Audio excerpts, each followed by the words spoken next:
2026 թվականի ապրիլի 24-ն է այսօր եւ օրվա ամենակարևոր իրադարձությունը դա այցելությունները չեն ծիծեռնակաբեր թե ովքեր են այցելել եւ ինչ են արել։ Դա Հայաստանի Հանրապետության վարչապետի պաշտոնը զբաղեցնող Նիկոլ Փաշինյանի ուղերձն է։ Ինչու է հատկապես կարևոր այս ուղերձը, որովհետեւ բազմաթիվ, մեղմ ասած բազմաթիվ, իրականում հարյուրավոր, միգուցե հազարավոր ելույթների եւ խոսքերի եւ արարքների մեջ սա հետզհետե ավելի ու ավելի ու ավելի անկեղծացող մի ելույթ էր, որը անչափ կարևոր է նրանով, որ խոսում է այն մասին, թե ինչպես է այս իշխանությունը պատկերացնում երկրի ապագան եւ թե ինչ է լինելու երկրի հետ առաջիկայում եւ շատ շուտով։ Նախ Նիկոլ Փաշինյանը իր ուղերձ ելույթը սկսեց առաջին իսկ պարբերությամբ հետևյալ արտահայտությունը անելով. հայոց ցեղասպանության մեծ եղեռնի եւ շարունակեց։ Հայոց ցեղասպանություն եւ մեծ եղեռն հասկացությունները արտահայտում են միևնույն երևույթը, բայց դրանք խիստ տարբեր կոնոտացիաներ եւ նշանակություն են։ Ինչ է կոնոտացիան, դա խորքային բեքգրաունդային հիմնական առաջին հայացքից չերևացող, բայց ենթադրվող եւ հասկացվող իմաստներն են։ Եվ հայոց ցեղասպանություն եւ մեծ եղեռն արտահայտությունները դրանք տերմիններ են, եզրեր են, որոնք ունեն արդեն հստակ ձևավորված կոնոտացիաներ։ Ցեղասպանությունը եւ հայոց ցեղասպանությունը դա իրավական բնորոշում եւ նաեւ իրավաբանական բնորոշում ունեցող երևույթ է, դա ցեղասպանություն է, հայ ազգի դեմ կատարված ցեղասպանության երևույթն է, որը իր հետ բերում է եւ կրում է իր վրա քաղաքական եւ իրավական միջազգային իրավական հետևանքներ եւ պատասխանատվություն է դնում կատարող կողմի վրա, մեծ եղեռնը բարոյական տիպի տերմին է, որը արտահայտում է միևնույն երևույթը ցեղասպանություն ջարդ կոտորած, բայց մեծ եղեռնի կոնոտացիան ներհայկական, ներհայաստանյան եւ ներհայկական է, այսինքն միայն հայերի համար եւ միայն հայերին է հասկանալ։ Եվ պատահական չի, որ բոլոր այն վերջին ԱՄՆ նախագահները, որոնք մերժել են ասել, արտաբերել հայոց ցեղասպանություն արտադրություն, որտեղ Թուրքիայի համար կարևոր է, որ դա չորակվի որպես ցեղասպանություն, կարող է մեծ եղեռն որակվել, կարող է ամենամեծ եղեռն որակվել, կարող է եղեռների եղեռն որակվել, ինչ ուզում է կարող է որակվել, բայց դա որևէ իրավական հետևանք չի ենթադրում այդ տերմինը եւ ըստ էության ոչինչ չի նշանակում։ Դա նշանակում է ընդամենը ջարդեր կոտորածներ, որը որևէ պատասխանատվություն չի դնում ըստ էության կատարող կողմի վրա, իսկ ցեղասպանությունը դնում է եւ հետեւաբար Նիկոլ Փաշինյանը ընդամենը մեկ անգամ իր ճառի ամենասկզբում ասում է հայոց ցեղասպանություն արտահայտությունը, անմիջապես ասում է մեծ եղեռն եւ հետո ամբողջ ելույթի ընթացքում ինքը հատուկ ասում է մեծ եղեռն։ Այն ինչ արել են ԱՄՆ բոլոր այն նախագահները մեծ եղեռն ասելով, որոնք չեն ցանկացել հայոց ցեղասպանություն արտաբերել։ Եվ սա է խնդիրը։ Միայն Ջո Բայդենն է, որը ըստ էության ասել է հայոց ցեղասպանություն եւ դրանով ճանաչել է հայոց ցեղասպանության փաստը։ Եվ սա փոքր դետալ չի, սա շատ կարևոր դետալ է։ Սրանով եւս մեկ անգամ, 1 միլիոներորդ անգամ Նիկոլ Փաշինյանը հստակորեն ցույց է տալիս, որ իր դիրքորոշումը թուրքական դիրքորոշում է։ Ինքը խոսում է այնպես, ինչպես կխոսեր թուրք կամ Թուրքիայի առաջնորդը կամ թուրքերի առաջնորդը։ Փաշինյանը նաև խոսեց այն մասին, ասեց այսպիսի մի միտք իր ելույթում, որ տասնյակ հազարավոր հայրենակիցներ այցելում են ցեղասպանության հուշահամալիրը։ Տասնյակ հազարավորներ չեն այցելում են 100 հազարավորներ։ Ամեն դեպքում այցելել են 100 հազարավորներ։ Ես վերջին մի քանի տարիներին Հայաստանում եղած ժամանակ չեմ այցելում ցեղասպանության հուշահամալիր, որովհետև ինձ համար դա բարոյապես անչափ ցավոտ է, շատ ավելի ցավոտ է, քան մինչև պատերազմներ, որովհետև ես չեմ ուզում տեսնել մարդկանց, որոնք գնում են ցեղասպանության հուշահամալիր, բայց դրանից հետո գնում քվեարկում են այդ հուշահամալիրը պղծողին եւ այդ հուշահամալիրի ում հիշատակը հարգելու համար կառուցվել է այդ հուշահամալիրը, այդ մարդկանց հիշատակը պղծողների օգտին։ ես չեմ կարող գնալ եւ այդ ամենը մտածել եւ այդ մարդկանց հետ քայլել, ես ընդհանրապես չեմ ուզում իմ այսպես կոչված հայրենակիցների զանգվածների հետ գործ ունենալ։ Ընդհանրապես աշխատում եմ Հայաստանում եղած ժամանակ շատ քիչ շփվել իմ հայրենակիցների հետ։ Եթե կարելի է արդեն հայրենակից ասել, որտեվ ես չգիտեմ արդեն ով են իմ հայրենակիցները։ Փաշինյանը իր հաջորդ մտքով հետևյալ արտահայտությունն է անում, իհարկե իմ բոլոր մեջբերումները բառացի չեն, բայց շատ մոտ են բուն իմաստին, ասում է ձեր ՀՀ քաղաքացիների պատգամով մենք պարտավորություն ենք ստանձնել մեծ Եղեռնի կրկնությունը կանխելու համար։ Այսինքն այստեղ ինքը ինչ է անում, ինքը հստակ, խորամանկ, թաքնված, բայց նաև միաժամանակ շատ բացահայտ ասում է, որ այն, ինչ ինքը անում է եւ անելու է դեռ ցեղասպանության խնդրի հետ, հայկական հարցի հետ, ու ինքը այդ հարցը թաղողն է։ Եվ ամբողջ պատմության մեջ ոչ ոքի չի հաջողվել թաղել այդ հարցը, իրեն հաջողվել է, որտեղ ինքը ունի հայ ժողովրդի սատարումը հայկական հարցը թաղելու հարցում։ Եվ այստեղ ինքը եւս մեկ անգամ ամրապնդում է մի բան, ասում է մենք ձեր ՀՀ քաղաքացիների ձեր պատգամով, այսինքն ստանձնել ենք պարտավորություն անելու այն ինչ անում ենք, եւ ինքը իրականում չի ստում։ Իր օգտին քվեարկել են, ինքը մինչև հիմա վարչապետի աթոռն է զբաղեցնում, եթե անգամ որևէ մեկ ձայն ստացած չլիներ եւ շարունակեր զբաղեցնել երկրի ղեկավարի պաշտոնը, նշանակում է հայ ժողովուրդը եւ հայ ազգը սատարում է իրեն։ Եվ այստեղ խնդիր կա մտածելու, թե ընդհանրապես ինչ է անում հայ ազգը։ Ես ինձ համար պարզել եմ, ես ինձ համար գիտեմ, մտածեք դուք։ Ես ձեզ հաստատ չեմ ասի, թե դրա իրական եւ շատ հում եւ բաց բնորոշումը որն է։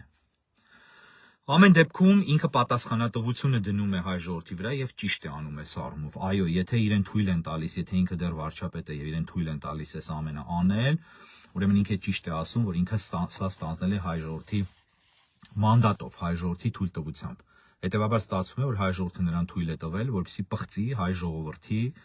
նախնիների հիշատակը ցեղասպանության հարցը տանելով դեպի թուրքական քարոզչական թեզերի դաշտ, որովհետև այս ելույթը ամբողջությամբ թուրքական քարոզչական թեզերի դաշտում էր։ Հաջորդիվ արտահայտում է ամենասարսափելի ժխտողական թեզերից մեկը, եւ այստեղ ես պիտի մի փոքր շեղում կատարեմ։ Հակասեմիտիզմի մասին շատերդ գիտեք, որ ըստ էության հակահրեությունն է, ոչ թե հակաիսրայելականությունը, այլ հակահրեականությունը։ Եվ այստեղ հակասեմիտները շատ հաճախ բացատրում են, սկսում են ընկնել գիտական բաների մեջ, բա արաբներն էլ են սեմիտ, բա ես հրեաներին սիրում եմ, ես հրեա բարեկամներ ունեմ, ընկերներ ունեմ եւ այլն ֆլան ֆստան բանման, անք բոլորը սուտ բաներ են։ Հակասեմիտիզմը դա հակահրեականությունն է։ Եվ հակասեմիտիզմի մասնագետները, ոչ միայն մասնագետները, ինտելեկտուալ մարդիկ, արևմուտքում մասնավորապես եւ հրեական աշխարհում շատ հրաշալի գիտեն, որ հակասեմիտիզմը ունենում է տարբեր ձևեր, դրսևորումներ եւ տարբեր արտահայտություններ։ Եվ դրանցից ոմանք կարող են այնպիսի տեսք ունենալ, ինչպես օրինակ, ասենք, հրեաներին այս կամ այն կերպ մեղավոր դարձնելը հոլոքոստի մեջ, մեղավոր հռչակելը, այս կամ այն կերպ հոլոքոստը կատարողներին, նացիստներին արդարացնելը, մեղադրելով արդարացնելը ընդ որում, շատ հաճախ խուճուճ ձևերով արդարացնելը, որ թվում է թե մեղադրում են, բայց իրականում արդարացնում են, եւ այլն, դա ունի բազմաթիվ դրսևորումներ։ Նույն կերպ եւ հայոց ցեղասպանության ժխտողականությունը ունի ամենատարբեր գույներ, երանգներ եւ ձևեր, ինչպես եւ հակասեմիտիզմը ունի։ Եվ հայոց ցեղասպանության շղթման բոլոր թեզերը, ի տարբերություն հակասեմիտական թեզերի, գալիս են թուրքական աշխարհից, Թուրքիայից եւ Ադրբեջանից, բայց մասնավորապես Թուրքիայից։ Եվ դրանցից մեկը այն է, որ հայերը հավատարիմ չեղան առաջին համաշխարհային պատերազմի ժամանակ Թուրքիային եւ թուրքերին, անցան ռուսների կողմ, օգտագործվեցին ռուսների կողմից եւ դրա համար ստիպված էին ոչ թե ջարդվել, այլ դեպորտացվել, այսինքն արտաքսվել Օսմանյան կայսրության մի տարածքից դեպի մյուս տարածքներ, օրինակ դեպի Դերզորի անապատներ, որտեղ շոկ էր, կոնդիցիոներներ չկային, air condition չկար, ջուրը կտրվել էր, չգիտեմ, որ ընկերություններ մեղավոր եւ այլն նման ինչ-որ բաներ, ես իհարկե մի քիչ գրոտեսկի եմ վերածում, բայց մոտավոր թեմատիկան սա է։ Հիմա Նիկոլ Փաշինյանը, հայ ժողովրդի ընտրյալը, հայ ժողովրդի վարչապետը ասում է, որ մենք հասկացել ենք, որ չի կարելի թույլ տալ, որ Մեծ Եղեռնը, եւ կրկին ասում եմ Մեծ Եղեռն, խաղացողների ձեռքին, մեծ միջազգային խաղացողների ձեռքին գործիք դառնա։ Ինչ է ինքը ասում, ինքը այդ թուրքական թեզն է առաջ մղում ըստ էության եւ դրա մասին էլ ինքը նաեւ այլ կերպ անդրադարձ է կատարում, որ իբր հայ ժողովուրդը օգտագործվել է եւ դարձել է ցեղասպանության զոհ եւ ըստ էության ասում է իր մյուս խոսքով, իր հաջորդ խոսքով, որ հայ ժողովրդի մեղքով է, ինքը բաց դա չի ասում, բայց դա ենթադրել է տալիս, որ հայ ժողովրդի մեղքով է տեղի ունեցել ցեղասպանությունը։ Այսինքն զոհը մեղավոր է սեփական ցեղասպանության մեջ, դա ժխտողականության, որը աններելիագույն մի երևույթ է արևմուտքում, որևէ բանի, որևէ պատմական ողբերգության ժխտողականությունը, փաստացի ողբերգության, փաստ որպես արձանագրված։ Այս մարդը ինքն է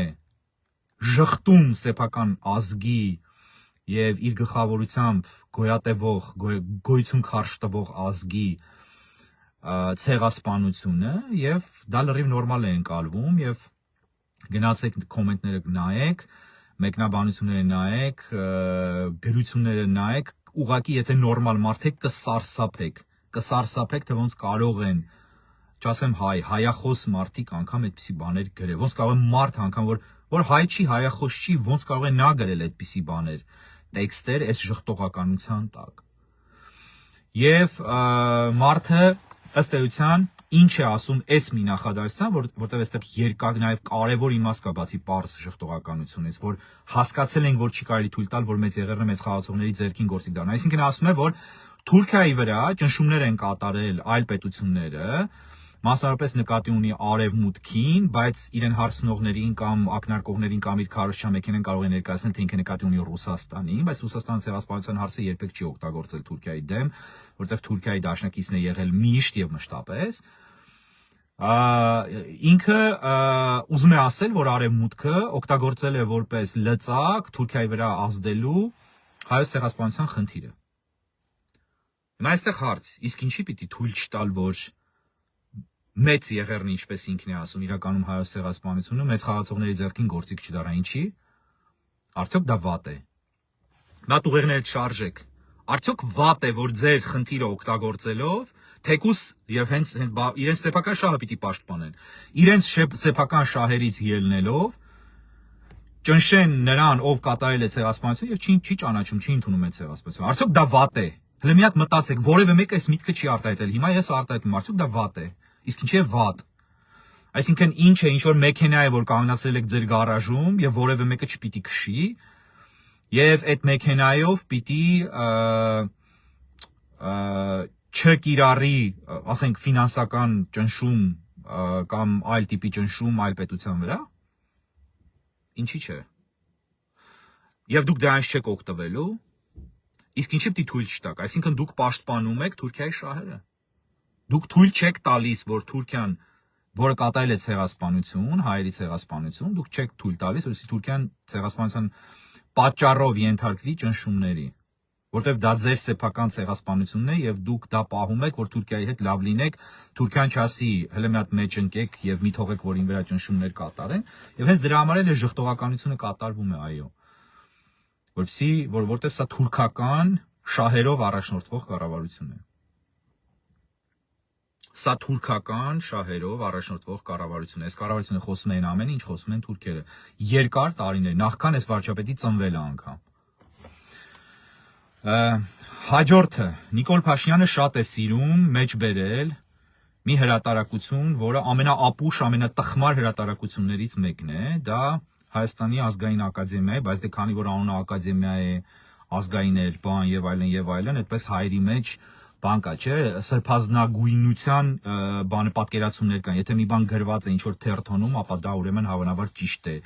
Եթե ինչ որ մի ռուս բլոգեր իր ապուշ բերանը բացում է, ինչ որ մի բան է բարբաջում, ուրեմն դա վստահելի է։ Եթե ինչ որ զուգարանային թերթ գրում է ինչ որ մի բան, ապա ուրեմն այդտեղ կա ճշմարտություն, չէ։ Ինչ որ մի գրած, սա ասեց, Վարսիկա ասեց, Սմբոն խոստովանեց, չգիտեմ ով պատմեց մեզ, այս մակարդակի է, չէ, մտածողությունը շատերի մոտ։ Հիմա Նիկոլ Փաշինյանը սիրում է հղում անել այդ տխմար սովետահոտ հրատարակությանը Հայաստանի, այսպես կոչված Հայաստանի, այսպես կոչված գիտությունների, այսպես կոչված ազգային, այսպես կոչված ակադեմիայի հայոց պատմության հատորին, որտեղ ինքը նստած թերթում է, թե որտեղ գտնի մի բան, որ կարողանա օգտագործել իր թեզերն առաջ մղելու համար եւ հեղինակավոր, այսպես կոչված հեղինակավոր հղումներ կատարի։ Եվ հղում է կատարում, ասում է, որ այդտեղ գրված է, որ մեծ եղեռնը հայ ժողովրդին այլ պետությունների կողմից խարդավանքների մեջ ներքաշելու արդյունք էր։ Եվ սա այն է, ինչ ես ասացի։ Այսինքն, հավանաբար ռուսները իրենք նկատի ունեն ներքաշեցին հայերին թուրքերի դեմ գործողությունների մեջ եւ թուրքերը մի հատ սիլեցին հայերին կոպիտ ասած, մի հատ թեթև պատժեցին 1.5-2 միլիոն ոչնչացնելով, որ խելոք մնացեք մի դավաճանեք մեզ։ Սա թուրքական թեզ է, ընդ որում իրենք այդ կոտորելու պահը չեն էլ ասում են ուղղակի դեպորտ արեցինք։ Կամ այն ինչ տարածված է սովետահոտ եւ սովետամիտ արարածների այդ թվում եւ բազմաթիվ այսպես կոչված գիտնականների մեջ, ես ինքս Երևանի պետական համալսարանի պատմության ֆակուլտետն եմ ավարտել նաեւ, բակալավրիատ եւ մագիստրատուրա, եւ մեզանում շատ կային սովետահոտ գաղջախոս ապուշ դասախոսներ, որոնցի շատերը մինչեւ այսօր էլ դասավանդում են, շատերը չէ ոմանք, դրանցից ոմանք սատկել են արդեն, մի քանիս ուղղակի չկան եւ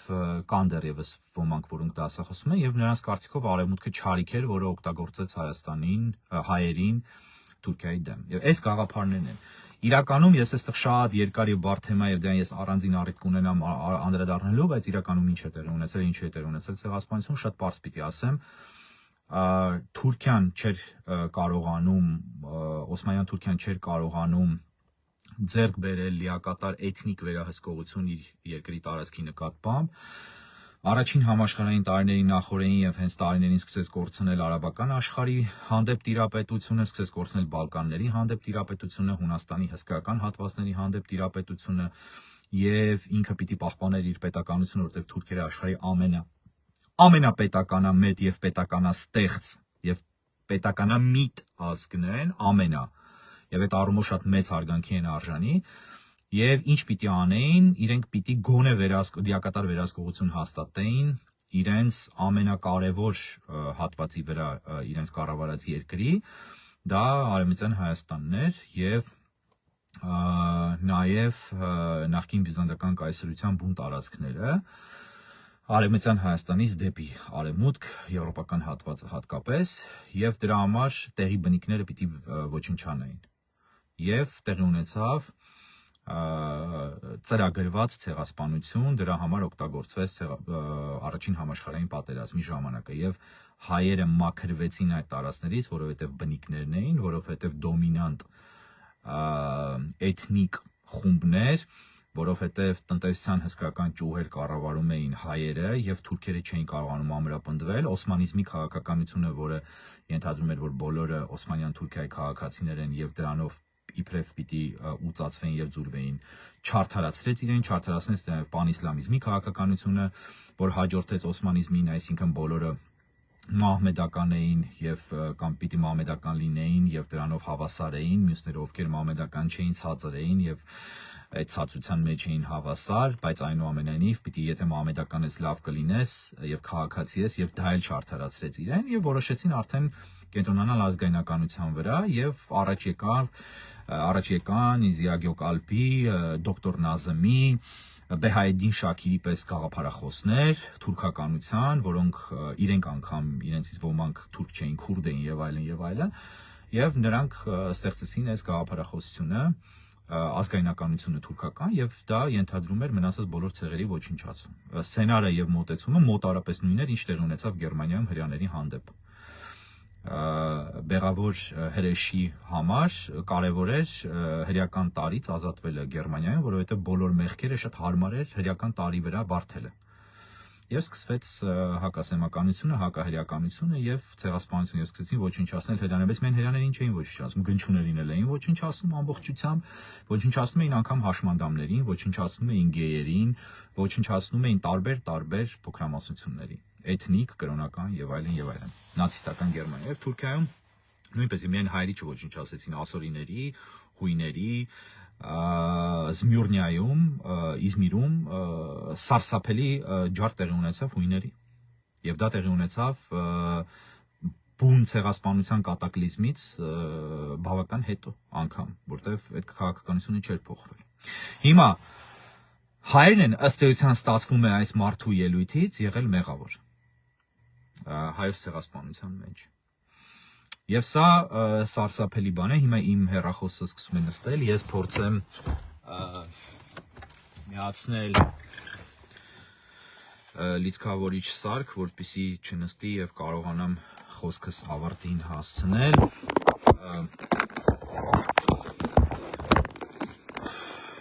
Ուրեմն մյուսը ասում է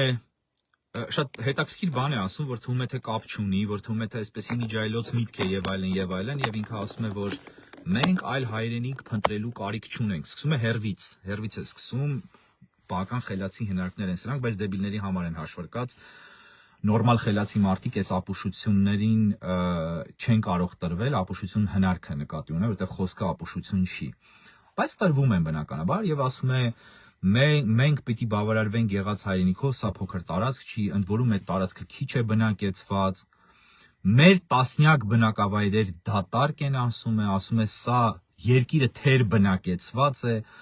սա նրա արդյունք է, որ մենք պատերազմ ենք ունեցել, որ մենք կոնֆլիկտ ենք ունեցել։ Ինչու է ասում, ինչու է հանկարծ ցեղասպանության կոնտեքստի մեջ խոսում երկրի դատարկությունից, թեր բնակեցումից եւ այլն։ Թեր բնակեցված է հայերի ապակառավարման պատճառով, որտեղ հայերը իրենք չեն կարողացել կառավարել այնպես, որ երկիրը երկիր դառնա։ Երկիրը ամայացել է եւ շարունակում է ամայանալ։ Ինքը խոսում է այնպես, կարծես ինքը այնպես է անում, որ երկիրը լցվի, բայց դա մի կողմ։ Ձեզ սա կասկածելի չի թվում այս պահը։ Ինքը խոսում է Սինգապուրի մասին եւ ասում է, որ կարող են տասնյակ միլիոնավոր, մինչեւ 1 տասնյակ միլիոն, հիմա կոնկրետի ձևակերպումը չեմ հիշում, բայց միտքը դա է, հայեր բնակվել այդտեղ։ Իհարկե հայեր չեն բնակվելու այդքան, որտեղ այդքան հայեր չկան աշխարհում եւ գնացածները երբեք չեն վերադառնալու ապրելու։ 1000 գնացածից 2-3-ը կարող է հետ կան։ Ինքը սա ասում է, որովհետեւ 100,000-ներով, միգուցե միլիոնով ադրբեջանցի եւ թուրք է գալու Հայաստանում բնակվելու։ Եվ բացառաշի որ պակիստանցիներ էլ բերեն բնակվելու։ Դուք անմեղ եւ Հայաստանին շատ օգտակար հնդիկներից եք բողոքել մինչեւ հիմա։ Դուք հարևան իրանցիներից եք բողոքել շատ անարդարաբար, որովհետեւ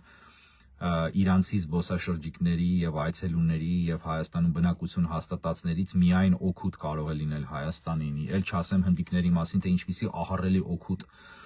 օգուտ են բերում այդ մարդիկ Հայաստանին եւ ինչքան լավ է իրենց ներկայությունը եւ կարեւոր է եւ դրական է Հայաստանի համար։ Դուք նրանցից եք բողոքում, բայց հիմա գալու են ձեր փոխարեն, չեմ ասում ձեր հետ։ Ձեր հետ նրանք չեն ապրելու։ Ձեր փոխարեն ապրեն ադրբեջանցիներ, թուրքեր եւ պակիստանցիներ։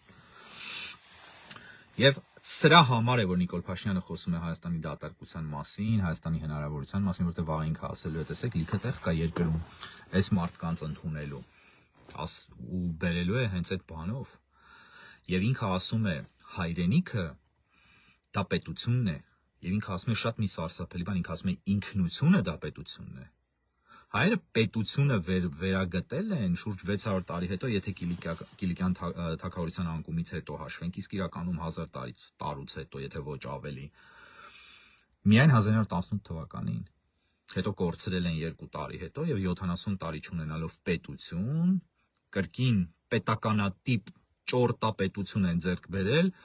ճորտապետություն, որտեղ իրենք են այդպես ուզել, որ պետությունը լինի այդպիսի, 91 թվականին։ Այսինքն մինչ այդ հայերը հայրենիք չեն ունեցել եւ ինքնություն չեն ունեցել։ Եվ հենց հայերը պետությունը կորցրեն, հայերը ինքնություն չունեն։ Ինչ թեզ է սա? Զուտարյուն ադրբեջանական թեզ, որ հայերը գնչուներ են, որ հայերը չունեն ինքնություն, որ հայերը եկոր են Հնդկաստանից եւ այլն։ Այս ամենը ձեր վարչապետը ասում է ձեր մասին եւ դուք ծափահարում եք եւ լավ եք անում, որովհետեւ դուք արժանի եք այս վարչապետին եւ այս վարչապետը արժանի է ձեզ։ Պատկերացրեք, ինքնությունը պետությունն է, հայրենիքը պետությունն է։ Այսինքն, եթե վաղը ձեր պետությունից կտրեն մի մաս, դա այլևս ձեր հայրենիքը չի լինելու։ Եթե դուք չունենաք պետություն, կորցնեք պետություն, կամ եթե հետ նայեք այդ նույն հայոց պատմության տխմար հատորյակներին, որին հղում է անում ակադեմիական, որին հղում է անում Նիկոլ Փաշինյանը, ապա ստացվում է, որ դուք ընդհանրապես ոչինչ եք, դուք ոչինչ եք եղել։ Ստացվում է, որ դուք ինքնություն չեք ունեցել, որովհետև դուք պետություն չեք ունեցել, եթե դուք պետություն չունեք, դուք ինքնություն չունեք։ Ստացվում է, որ Սփյուռքում 200 տարի ապրողները ինքնություն չունեն։ Ստացվում է, որ Եթովպիայում հարյուրամյակներով ապրող հայերը փոքր հայկական համայնք է մնացել, բայց կա եւ շատ ավելի հայ են։ Ես եթովպահայ ընկերուհի ունեմ, Եթովպիայում շատ հայտնի գործիչ է, որը 100 անգամ ավելի հայ է, քան Երևանի կենտրոնում ծնված եւ մեծացած հայը։ Եվ թերևս ինքն է իսկական հայ, կամ թերևս ինքն է ամենաոչ իսկական հայ, մնացածն են իսկական հայեր։ Չգիտեմ։ Սա ամեն դեպքում այդ մարդու ինքնությանը մի գրամ չեք կարող կասկածել։ Այսինքն ըստ Փաշինյանի ստացվում է, որ այդ մարդը չունի ինքնություն, որտեվ չունի հայկական պետություն, որտեվ հայկական պետության հետ կապ չունի, կամ այդ համայնքը, օրինակ եթովպական համայնքն եմ ասում, որտեվ հեռու է։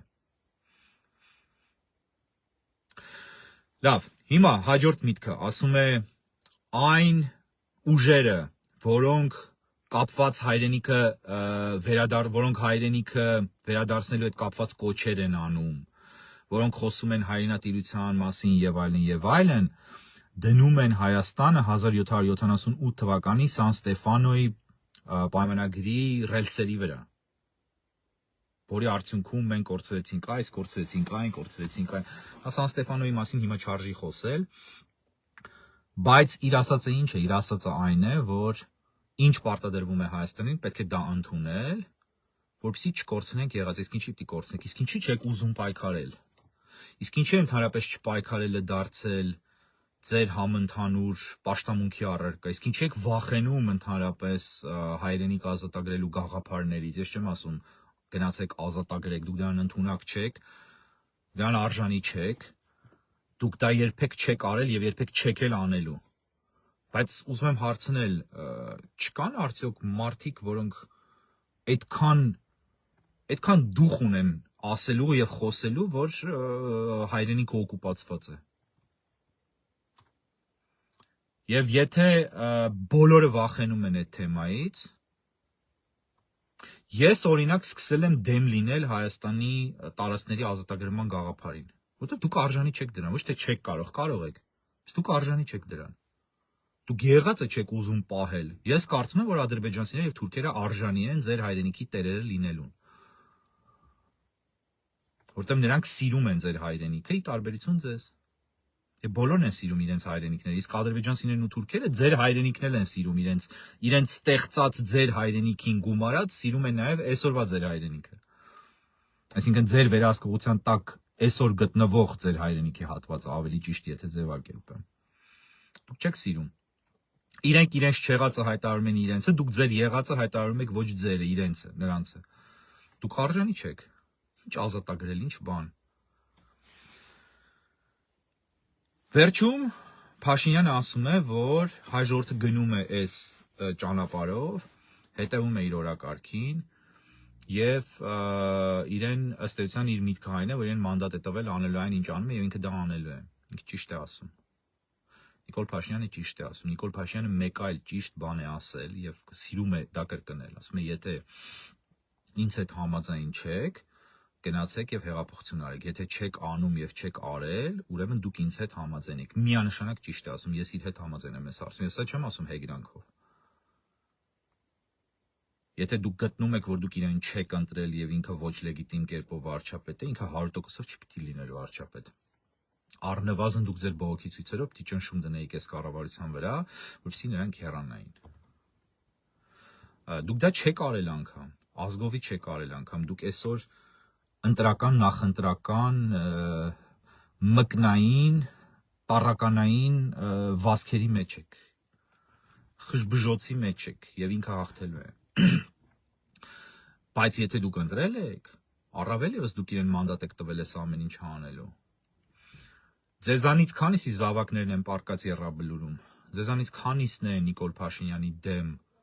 շարժում նախաձեռնել, մասնակցել այդ շարժմանը։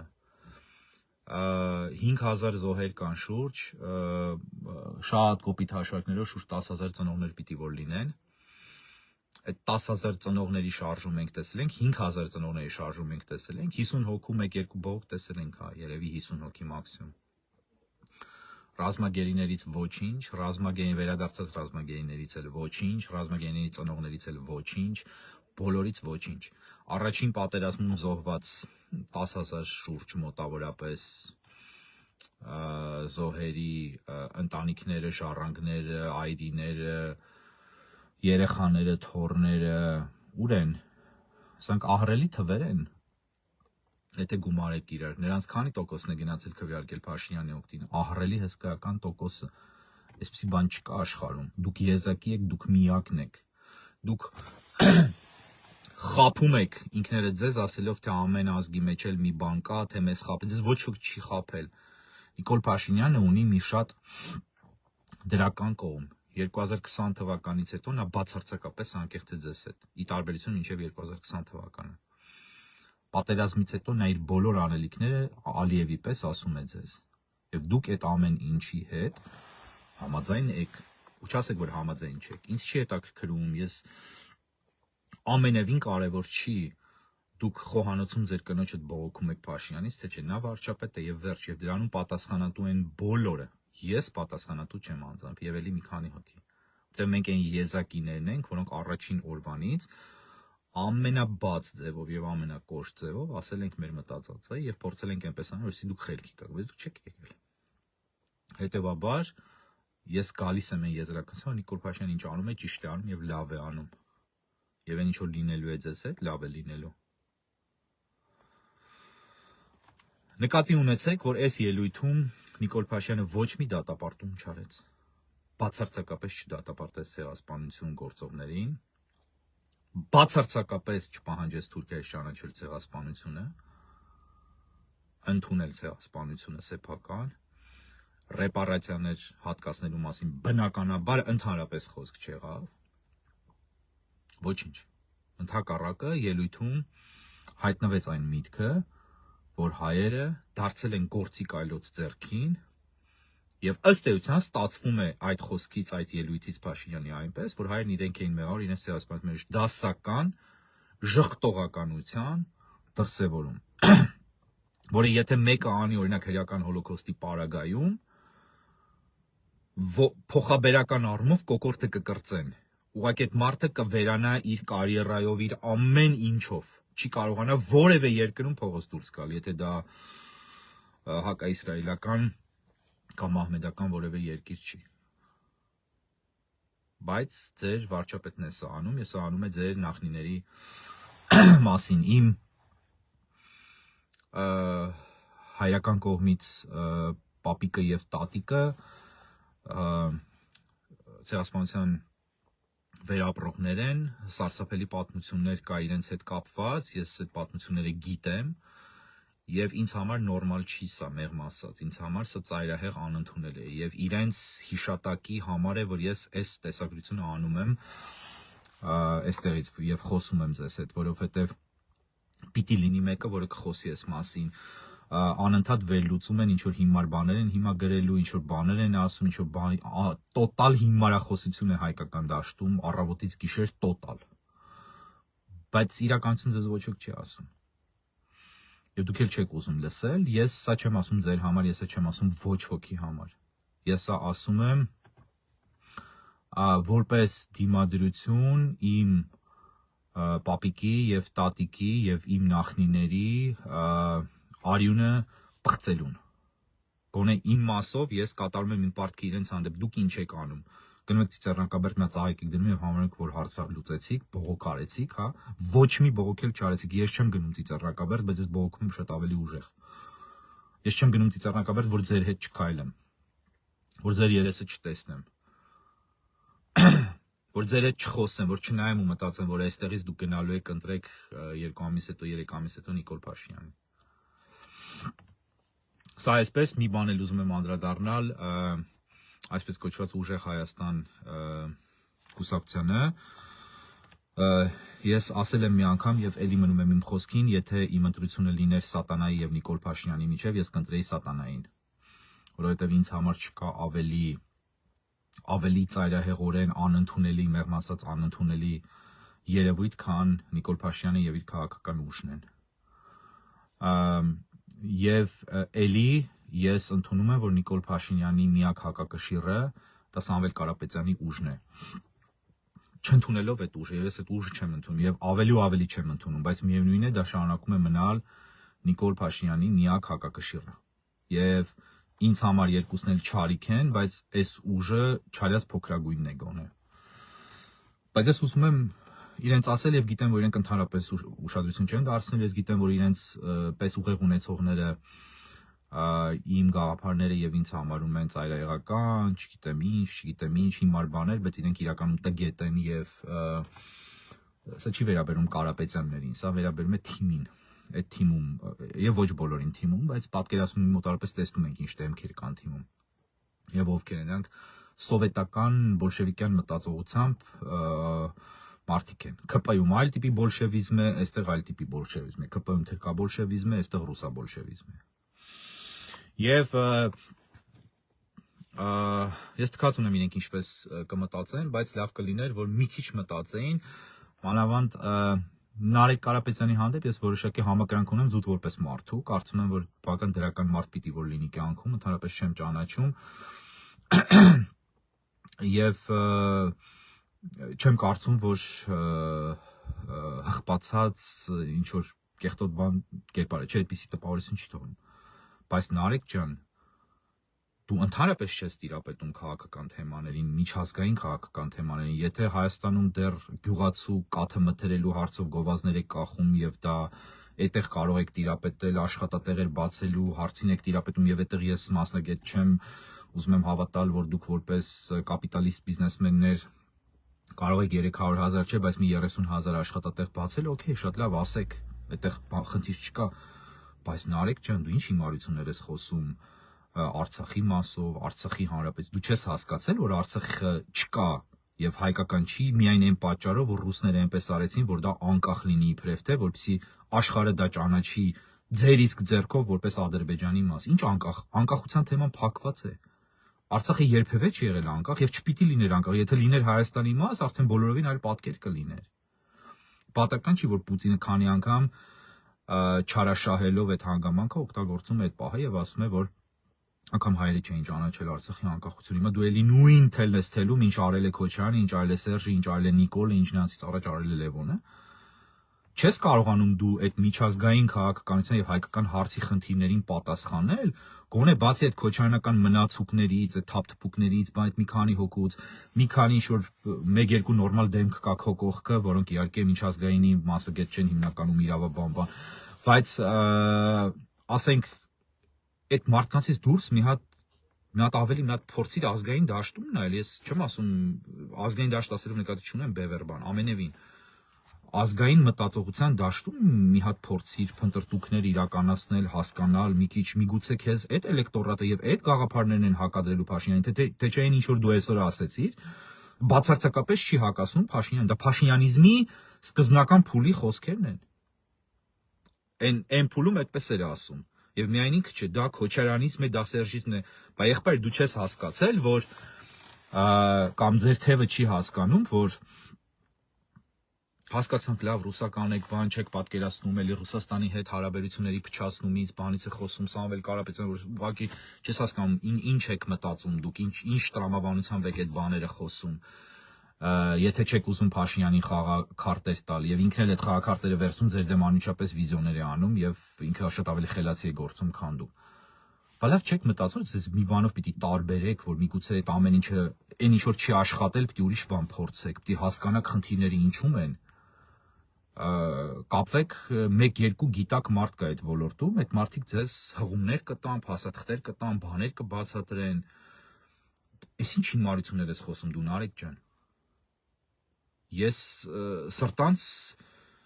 չեմ ուզում, որ Նիկոլ Փաշինյանը լինի վարչապետ, բայց դուք ինչ եք հակադրում Նիկոլ Փաշինյանին։ Դուք ընդհակառակը ասում եք բաներ, որոնք ձեզանից վանում են նրանց, ովքեր չեն ուզում ընդունել Նիկոլ Փաշինյանին։ Ես ասում եմ, որ դուք ջուր եք լսում Նիկոլ Փաշինյանի ջրաղացին։ Ժամանակն է լրջանալու, ժամանակն է ընկալելու եւ գիտակցելու, Նարեկ ջան, որ դուք ինչ որ բաներ չգիտեք եւ քո թիմում կան բազմաթիվ հիմարներ եւ քո թիմում կան մարդիկ, որոնք կպել են ձեզ ձեր փողերի պատճառով։ Եթե դուք ուզում եք լուրջ քաղաքական հայտ ներկայացնել եւ երկիր ղեկավարել, որը ձեզ միևնույն է չի հաջողվելու, բայց եթե դուք այնուամենայնիվ ուզում եք եւ հավակնություն ունեք, եւ օրինակ Սամվել Կարապետյանը հավակներ է անում, կարծես արդեն վարչապետ է բան, հապի առումով դրանք վատ բաներ չեն։ Բայց եթե դուք այդ հավակնություններն իրոք ունեք եւ սա ժամանակավոր ինչ որ մի բան չի, քրեական հետապնդումը դադարեցնելու համար, ապա մի քիչ լրջացեք եւ մի քիչ այլ բաներ նայեք, եւ մի քիչ այդ թափթփուկ փողի վրա սենց կպնողներից դուրս մի քիչ նայեք, անգաղափար, ինչ-որ սովետական բան, ինչ-որ հիմար բոլշևիզմի բաներ եք խոսում դուք։ Եվ ակնհայտ է, որ քեզ միջազգային հարաբերությունից հարցեր են տալիս, չես կարող պատասխանել։ Բերել էիք իսրայելցի ինչ-որ գեներալ ռազմական առումով շատ լավ էի կարել, բայց ինչի հայկական ազգային հարցերում այդ գծով չեք գնում։ Սա ասում են, որպեսզի սթափվեք, գիտեմ, որ չեք սթափվելու, որովհետև դուք եք հայ, իսկ ոչ մի հայ չի ընդունում, որ ինքը սխալ ունի։ Ոչ մի հայ։ Ոչ մի հայ չի ընդունում, որ ինքը պրոբլեմ ունի։ Ոչ մի հայ չի ընդունում, որ ինքը լավանալու, բարձրանալու տեղ ունի։ Դա ակնհայտ է, դա իմ կարծիքն է։ Առանց ոչ մի նեգատիվի եմ ասում, ես փաստ եմ արձանագրում։ Այդպիսի տեսակ է բնավորության, ազգային մենթալիտետային։ Բայց մի հատ մտածեք ինչ եք խոսում եւ ինչ եք անում։ Այսքանը ես գտնում եմ, որ անկեղծությունը ամենակարևոր բանն է եւ ես ընդհանրապես արդեն անգամ դիվանագիտական ձևակերպումներ չեմ տալիս վերջին փուլում իմ խոսքերում, ինչպես գիտեք, արգելված եմ գրեթե բոլոր, ոչ թե գրեթե բոլոր, այլ հաստատ բոլոր խոշոր լրատվամիջոցներից, վերջինը որքան ինձ հայտնի է, եթե չեմ սխալվում, Եվրոմեդիա 24-ն է, եւ դա ինձ առաջ բազմաթիվ այլ լրատվամիջոցներ եւ այսպես ուղիղ շփումները կարծում եմ ավելի հաճախակի կլինեն, որտեղ սրանք ավելի ազատություն են տալիս եւ ավելի ճիշտ է ձևաչափով խոսել իհարկե ոչ մեքենայից։ Բայց սա էր իմացեք, որ հաջորդ տարի այսօրը դուք լսելու եք շատ ավելի ուրիշ ճառ Նիկոլ Փաշինյանից, եթե լսելու եք ընդհանրապես, եւ ձեզ բացատրելու են, որ դուք եք հանցագործը եւ դուք եք ցեղասպանային, ինչ որ այսօր Թուրքիայի պաշտպանության նախարարությունը գրել է իր էքսի օգտահաշվում, մեղադրելով հայերին ցեղասպանության մեջ։ Նիկոլ Փաշինյանի բոլոր ասածները, իմ խորին համոզմամբ, դրանք թուրք-ադրբեջանական քարոզչական թեզեր են ընդդեմ ձեզ։ Եվ եթե դուք Նիկոլ Փաշինյանի ելույթների տակ այսօր դնում եք այդ կոմենտներից, վաղ գնալու եք Տաշի տմբլների Ամիրյան փողոցում, բոլշևիկի անունով կոչված փողոցում խորոված եք ուտելու ձեր ցեղասպանության հաջորդ օրը, դուք աշխարհի առջև պղծում եք եւ միզում եք այդ օրվա խորթի մեջ։ Եվ եթե չկա բողոք դրա դեմ, դուք գուցե արժանի եք այն ճակատագրի, որ գալիս է ձեզ եւ որը անպայման ձեզ հասնելու է։ Ես մեծ ողբերգության մեջ եմ, որ ես դժբախտություն եմ ունեցել ծնվելու այս ամեն ինչի մեջ, բայց կա այն ինչ կա եւ ես կարծում եմ, որ պիտի խոսվի, պիտի ասվի, որպեսզի լինի, արձանագրվի, որ գոնե այսպիսի խոսք եղել է, որ բոլորը չեն եղել այդպիսին։ Լավ եղեք, թեև լավ չեք լինելու։